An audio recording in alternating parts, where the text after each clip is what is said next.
আসসালামু আলাইকুম রহমতুল্লাহি ওবরাকাতু। সহিহ হাদিস থেকে আজ অত্যন্ত গুরুত্বপূর্ণ একটি দোয়া নিয়ে আলোচনা করব, যে দোয়াটি পাঠ করলে জীবনটা ভালোই কাটবে এবং শেষ পরিণতি হবে সুখময়। সুপ্রিয় দর্শক, প্রিয় নবী সাল্লাল্লাহু আলাইহি সাল্লাম আমাদেরকে নিজের পক্ষ থেকে অনেক গুরুত্বপূর্ণ দোয়া দুরূদ জিকির তাসবিহ ইস্তেগফার শিখিয়েছেন, যেগুলোর উপরে আমল করলে যেরকমভাবে আমাদের জীবনটা কাটবে ভালো এবং পরকালটা হবে সুখময়। সুপ্রিয় দর্শক, আসুন আমরা প্রিয় নবী সাল্লাল্লাহু আলাইহি সাল্লামের সেই গুরুত্বপূর্ণ দোয়া দুরূদ জিকির তাসবিহ ইস্তেগফারগুলি সহি শুদ্ধ করে শিখি এবং অন্যকে শিখার জন্য উদ্বুদ্ধ করি। সুপ্রিয় দর্শক, আজকে যে দোয়াটি বর্ণনা করব, তাহা বর্ণনা করার পূর্বে আমি আপনাদেরকে অবগতির জন্য বলছি, ইসলামিক লাইফ চ্যানেল, আমানত চ্যানেল বিডি এবং আমার অন্যান্য চ্যানেলে দোয়া দুরূদ জিকির তাসবিহ ইস্তেগফার সম্পর্কিত যত ভিডিও দিয়েছি, সেগুলো নিয়ে একটি বই লিখেছি। বইটির নাম দিয়েছি কোরআন ও সহিহ হাদিসের ভিত্তিতে নববী দোয়া দুরূদ জিকির তাসবিহ ও ইস্তেগফার। সুপ্রিয় দর্শক, বইটি অত্যন্ত গুরুত্বপূর্ণ আপনার জীবনের জন্য। বইটির মধ্যে এমন কোনো বিষয় নেই যে বিষয়ে দোয়া নেই। সুপ্রিয় দর্শক, সব বিষয়ে দোয়া উল্লেখ করা হয়েছে গ্রহণযোগ্য হাদিস থেকে এবং কোরআনুল কারীম থেকে।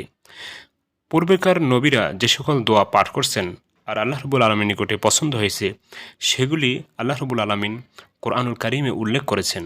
সেগুলো নিয়ে আলোচনা করেছি বইটির মধ্যে। বইটির পৃষ্ঠা সংখ্যা 688, প্রায় 700টি দোয়া দুরূদ জিকির তাসবিহ ও ইস্তেগফার উল্লেখ করা হয়েছে বইটির মধ্যে। আশা করি আপনারা বইটি সংগ্রহ করবেন।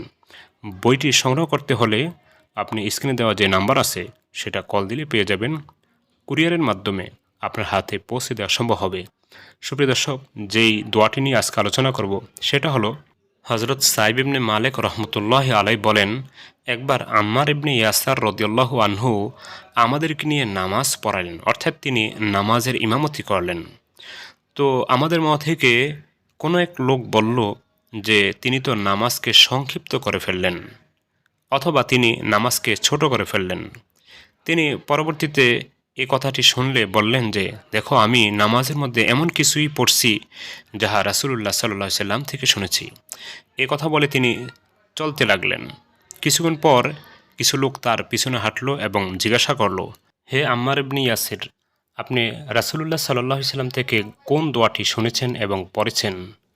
তখন তিনি দোয়াটি পড়ে শোনালেন।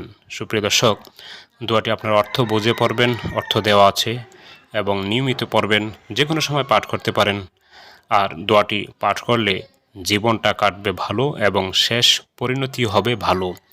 সুপ্রিয় দর্শক, দোয়াটি হলো, আল্লাহুম্মা বিইলমিকাল গায়ব ও কুদরাতিকা আলাল খালক আহইনি ইযা কানাতিল হায়াতু খায়রাল লি ওয়া তাওয়াফফানি ইযা কানাতিল ওয়াফাতু খায়রাল লি।